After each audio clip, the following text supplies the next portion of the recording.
Bienvenidos a La Argentina después de la pandemia, el podcast que producen de manera conjunta la Universidad Pedagógica Nacional, la UNIPE y Le Monde Diplomatique, el Diplo, con la intención de hacer un aporte al debate colectivo para el desarrollo del país en el nuevo mundo que se avecina.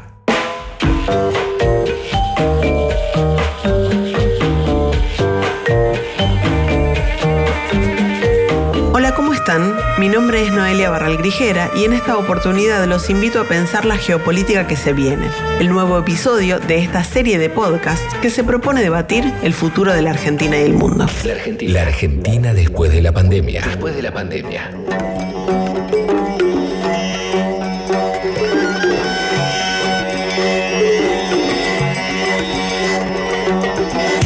Nada es más global que una pandemia, y por su naturaleza universal, el COVID-19 no solo alteró los sistemas sanitarios y económicos del planeta, sino que también trazará un nuevo mapa geopolítico. A la salida de la crisis del coronavirus, el mundo será otro. Pero ¿qué características tendrá? ¿Estados Unidos seguirá siendo una superpotencia indiscutida? ¿Disputará una nueva guerra fría con China? ¿Qué rol jugarán Rusia y la Unión Europea? ¿Serán meros actores de reparto? ¿Cómo se acomodará Latinoamérica en este escenario? ¿Y la Argentina? Es importante porque, como dije la vez pasada cuando hablé con los amigos de Chile, yo siento que el mundo vive un proceso de transformación muy profundo. El mundo no va a ser el mismo cuando todo esto pase. La Argentina después de la pandemia. Después de la devastación ocasionada por la Segunda Guerra, el mundo debió reconstruirse para salir de la crisis. Trazó nuevas fronteras y fijó otras reglas de convivencia entre las naciones. Para eso, los países decidieron crear una serie de organismos internacionales multilaterales, como por ejemplo las Naciones Unidas, con el objetivo de buscar ámbitos diplomáticos de negociación para resolver sus diferencias de una manera más civilizada que las bombas atómicas. Sin embargo, el peligro de una tercera confrontación mundial estuvo latente hasta finales del siglo XX. De aquella posguerra había emergido una geopolítica bipolar. Estados Unidos y la Unión Soviética se disputaban la supremacía planetaria en todos los ámbitos: el armamentista, el económico, el ideológico, el científico, el cultural, el deportivo, y hasta desarrollaron una carrera espacial para demostrar quién llegaba más lejos. Pero a fines de la década de 1980, la Unión Soviética implosionó y el mundo quedó a merced de Estados Unidos. Washington impuso como modelo el libre mercado y la globalización del capitalismo financiero, que trajo consigo una obscena concentración de la riqueza y una enorme desigualdad. En 2008, con la quiebra de la banca Lehman Brothers, la hegemonía de ese capitalismo financiero entró en crisis. Estados Unidos y Europa salieron a rescatar a las instituciones bancarias para evitar el colapso, y el modelo no hizo otra cosa que reafirmarse y profundizarse.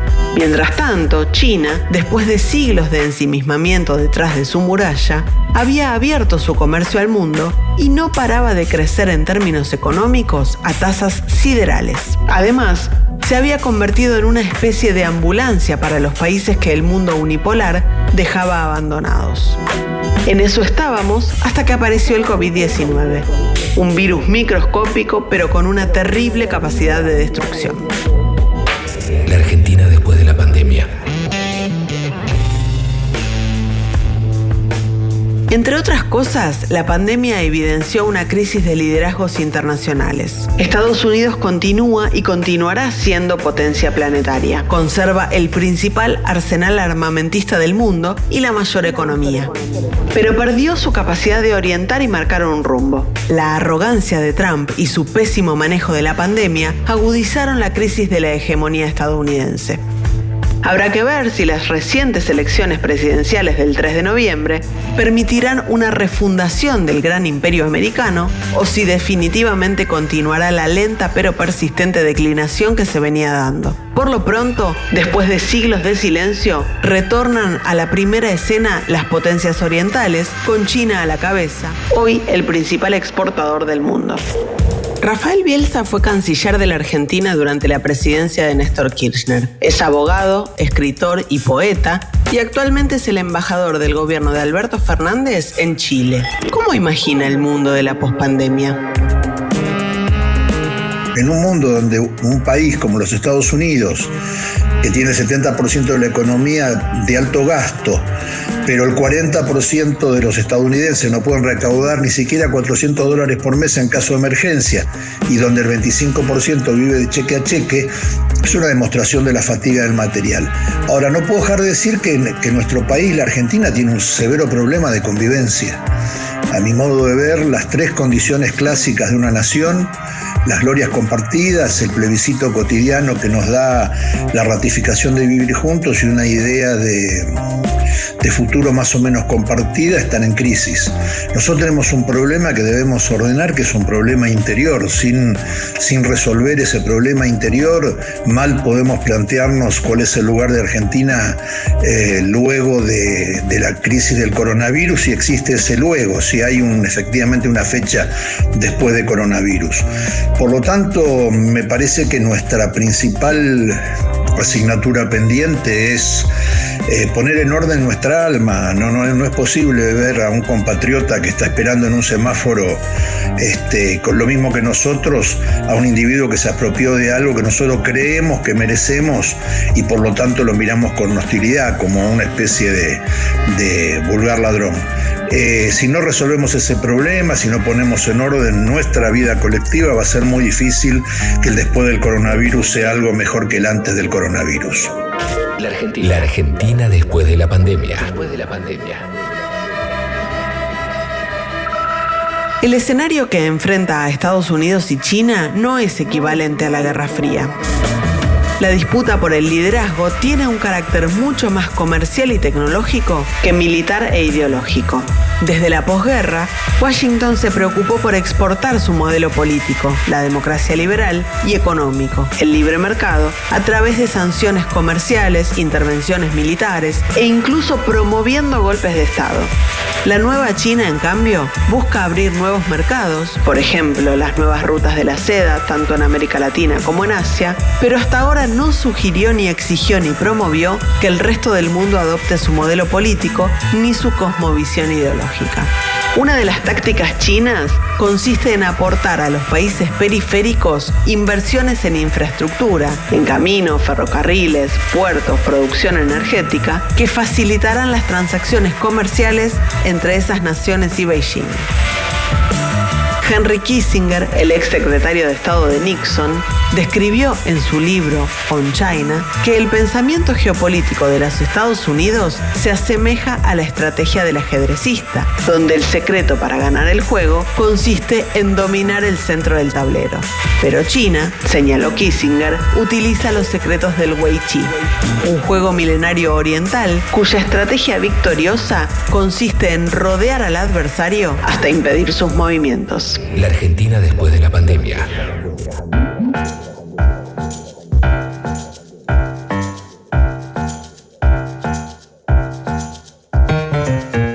A pesar de haber sido el país donde emergió el COVID-19, China parece haber sido mucho menos dañada por la pandemia que los Estados Unidos. No solo porque tuvo menos cantidad de víctimas y una caída económica más suave, sino porque ganó capital simbólico, se mostró solidaria frente al mundo y realizó donaciones de insumos sanitarios. Todo lo contrario de lo que ocurre con la primera potencia mundial, convertida en el país con mayor cantidad de contagios del mundo y envuelta en medio del caos y la desorganización. De todas maneras, habrá que ver a la salida de la pandemia si China podrá seguir colocando sus mercaderías en el mundo en medio de la enorme recesión global. Si los países se repliegan y se vuelven más proteccionistas, ¿qué harán las grandes corporaciones multinacionales que a principios de siglo trasladaron sus plantas fabriles a Beijing en busca de bajar los costos laborales?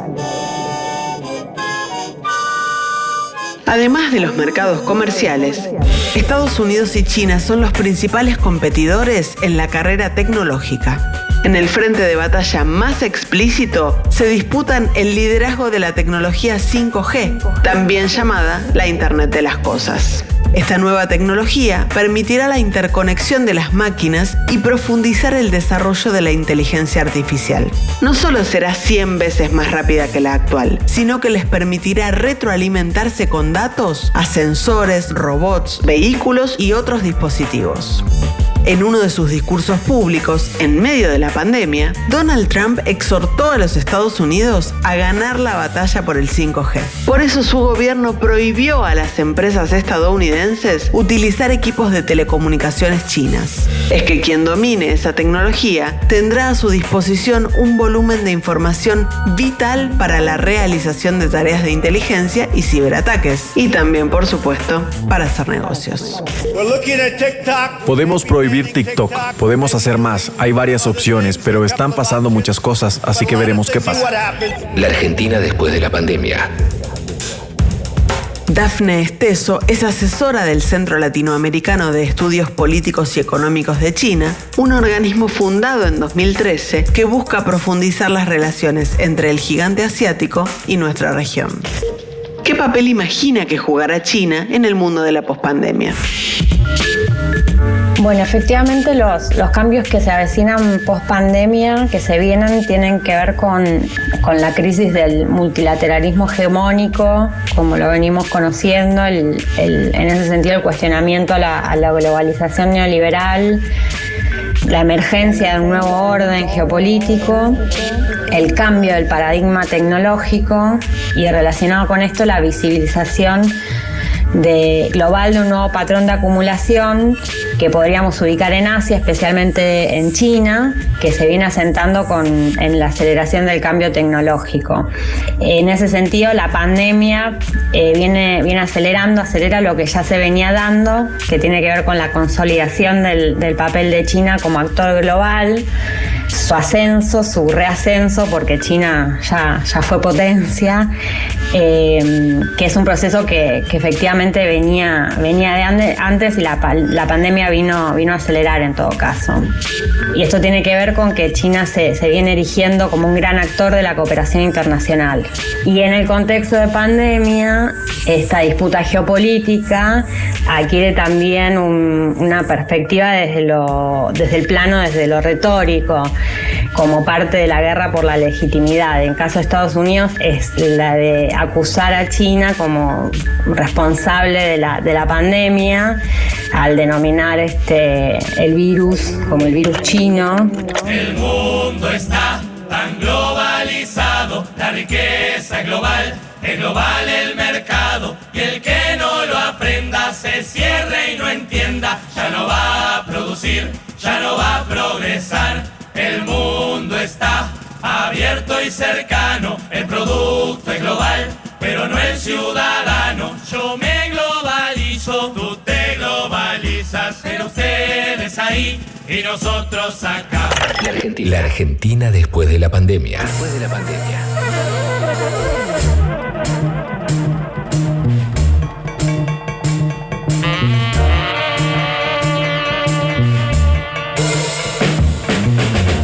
Más allá de Estados Unidos y China, otros actores relevantes miran expectantes esta disputa para encontrar su lugar en el nuevo mundo. Y si bien corren desde atrás, no descartan dar la sorpresa y meterse en la pelea por la hegemonía. Uno de esos países es, sin dudas, la renacida Rusia de Vladimir Putin. Después del colapso de la Unión Soviética a fines de la década de 1980, Moscú fue poco a poco recuperando el lugar geopolítico de preponderancia. No hay que olvidar que continúa siendo la segunda potencia nuclear del planeta, y eso no es poca cosa. Putin, además, presentó en agosto la que sería la primera vacuna contra el COVID-19. La bautizó Sputnik, y no fue una casualidad. Así se llamó también la primera sonda que la humanidad lanzó al espacio en 1957, creada también en silencio y de aparición inesperada por los soviéticos, lo que motivó que comenzara victoriosa la carrera espacial. El hermetismo y la velocidad con la que los rusos crearon la vacuna motivaron resquemores y dudas sobre su eficacia en Occidente. Sin embargo, la discusión parece banal. Más temprano que tarde se conocerá si resulta efectiva. Y si la vacuna funciona, será una victoria simbólica, científica y económica de Rusia que obligará a Occidente a mirarla con mejores ojos. Esta mañana se registró la primera vacuna contra la nueva enfermedad del coronavirus. Sé que funciona con bastante eficacia, forma inmunidad estable y, repito, ha pasado por todas las comprobaciones necesarias. La vacuna tiene un efecto más específico, forma una respuesta inmune anticorporal estable y mediada por células. Esto lo sé muy bien porque una de mis hijas estaba sujeta a esta vacuna. Tras la primera inyección de la vacuna, su temperatura fue de 38 grados. Al día siguiente era de 37 grados. Y eso es todo. Tras la segunda inyección, la temperatura también subió un poco, pero luego volvió a la normalidad. Se siente bien y las analíticas son geniales. La Argentina después de la pandemia.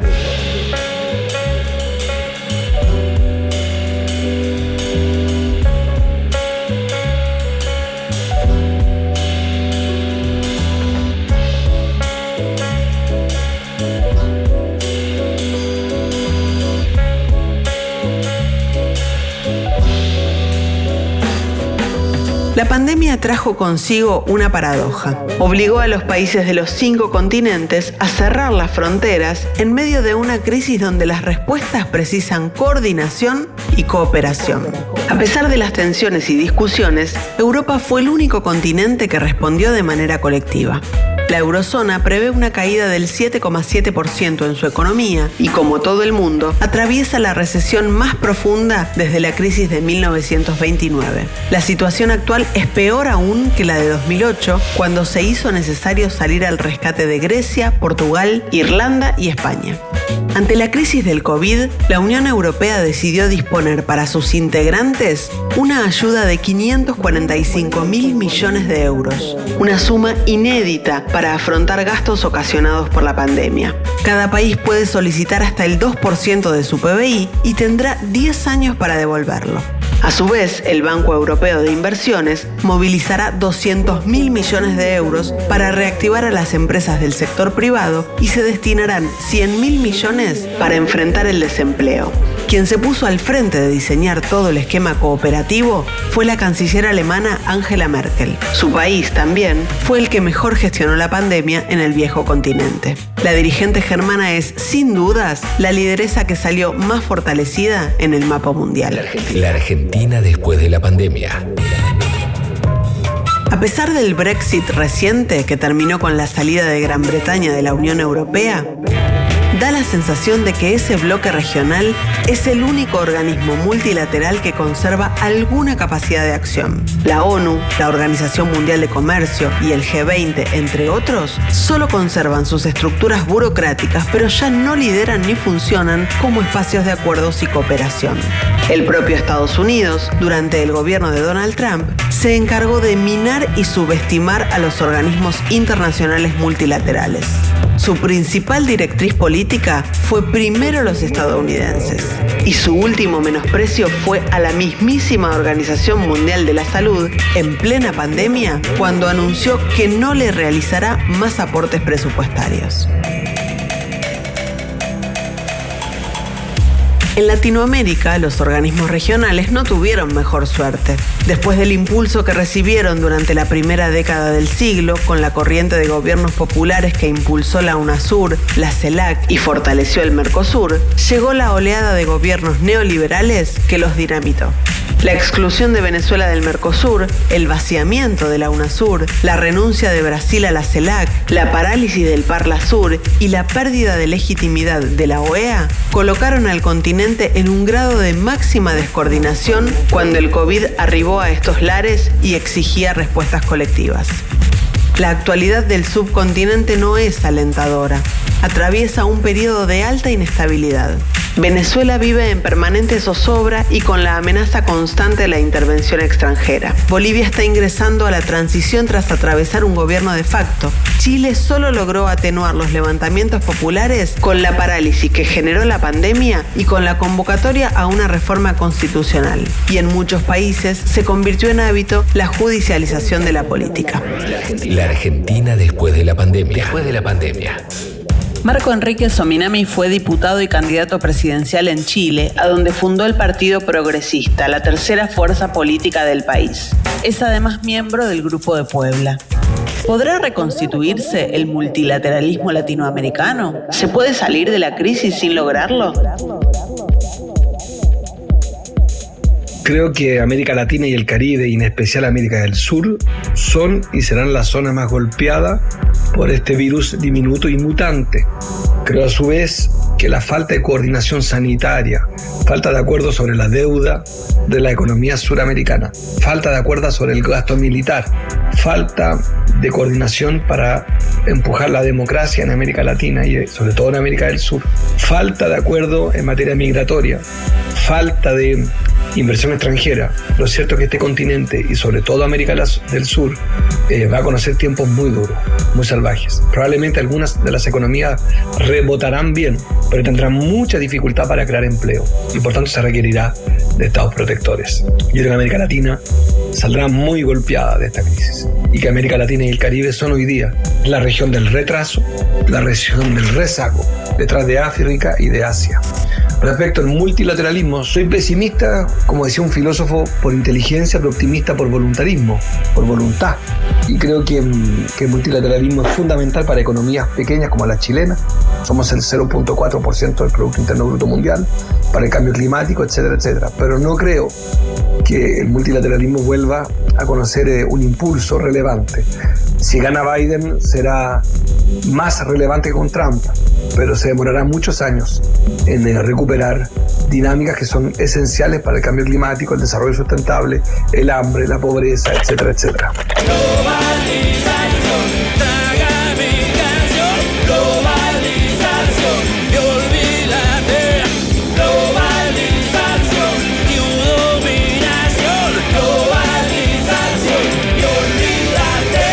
La Argentina después de la pandemia. Por el tamaño de su territorio, de su población y sobre todo de su economía, Brasil debería ser el líder natural de la región. Pero la política impulsada por su presidente, Jair Bolsonaro, es refractaria a cualquier alineamiento o identificación, aún dentro del bloque de países de la región que adscriben al ideario neoliberal y proestadounidense como el del presidente brasileño. El gobierno de Bolsonaro promueve la idea de que la soberanía es contraria al multilateralismo. Y si bien el presidente brasileño se muestra desinteresado por liderar el continente, las dimensiones de su nación hacen que cualquier paso que tome repercuta de manera notable entre sus vecinos. Para la Argentina, aún más. Brasil fue históricamente su principal socio comercial, hasta que este año fue desplazado por China. Lamento. Lo lamento, no tengo una bola de cristal, pero yo personalmente creo que Argentina ha elegido mal. El otro país que podría ejercer el liderazgo regional por sus enormes dimensiones es México. Pero su presidente, Andrés Manuel López Obrador, parece más preocupado por sostener el equilibrio en la delicada relación que mantiene con Estados Unidos, su vecino fronterizo. La migración ilegal, el narcotráfico y ahora la pandemia concentran todas sus energías. Cuando Alberto Fernández ganó las elecciones presidenciales en la Argentina, viajó enseguida a México, con el objetivo de trazar un eje progresista en la región. Pero más allá de los saludos protocolares, López Obrador no mostró demasiada vocación internacionalista ni de ponerse el traje de líder continental. Sin embargo, el anuncio realizado en agosto de que laboratorios de ambos países coproducirán para todo el continente excepto Brasil la vacuna descubierta en Oxford contra el COVID abre la esperanza de que pueda constituirse un nuevo tipo de mapa latinoamericano. La Argentina después de la pandemia. En el actual contexto regional, el lugar de la Argentina no parece sencillo. El gobierno de Alberto Fernández se propone alejarse del modelo neoliberal de la globalización financiera y del alineamiento automático con Estados Unidos. Incluso, China asoma como una posible tabla de salvación ante la falta de inversiones extranjeras y las restricciones históricas que el país padece en materia de moneda extranjera. La Argentina después de la pandemia.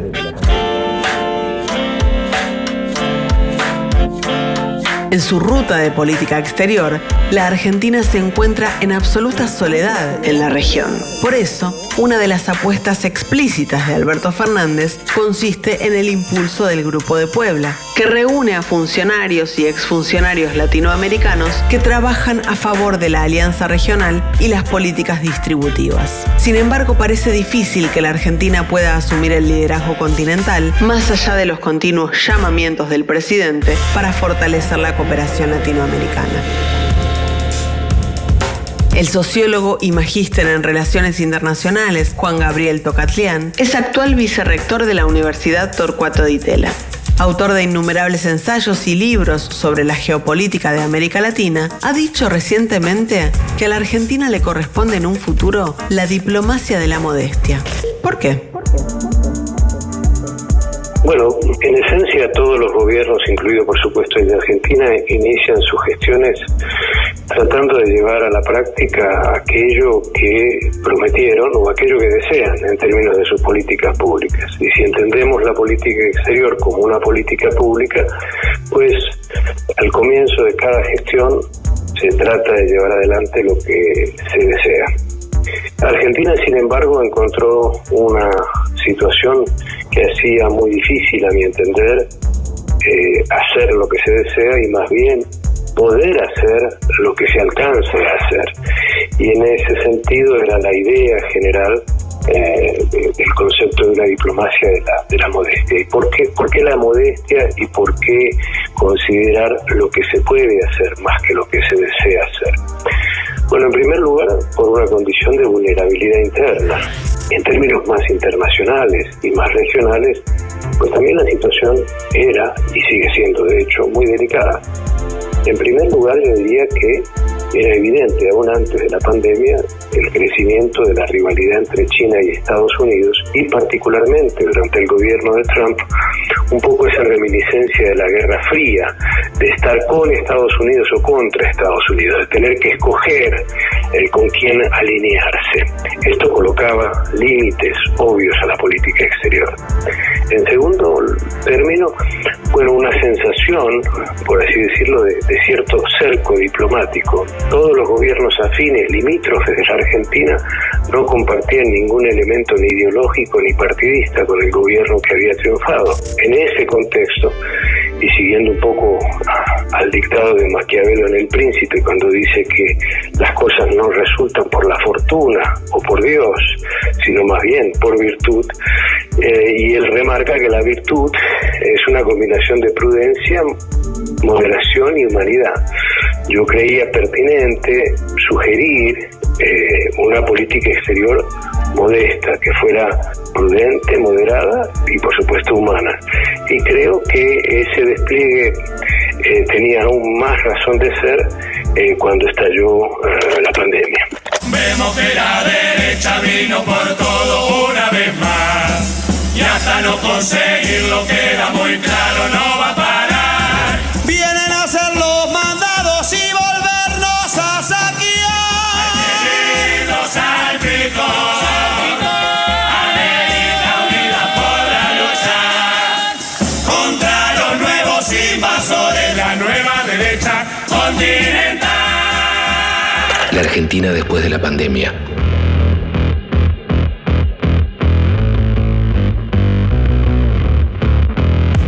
La humanidad vive un tiempo excepcional.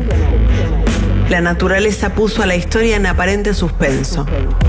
El mundo se convirtió en un verdadero laboratorio donde resulta difícil predecir el resultado final de este experimento. Todo indica que estamos en un momento de transición en el que lo anterior todavía persiste y lo que va a venir no termina por imponerse. ¿Cómo será el mundo que viene? Aunque aún no lo conozca, la humanidad tiene la respuesta. La Argentina después de la pandemia. Suscríbete para no perderte los próximos episodios de La Argentina después de la pandemia, el podcast que realizan en forma conjunta la UNIPE y el Diplo. La Argentina después de la pandemia.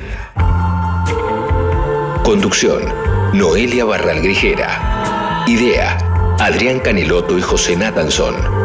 Guión e investigación periodística: Diego Rosenberg. Producción periodística: Luciana Garbarino, Noelia Barral Grijera y Diego Rosenberg. Producción artística: Mauro Ello. La Argentina después de la pandemia.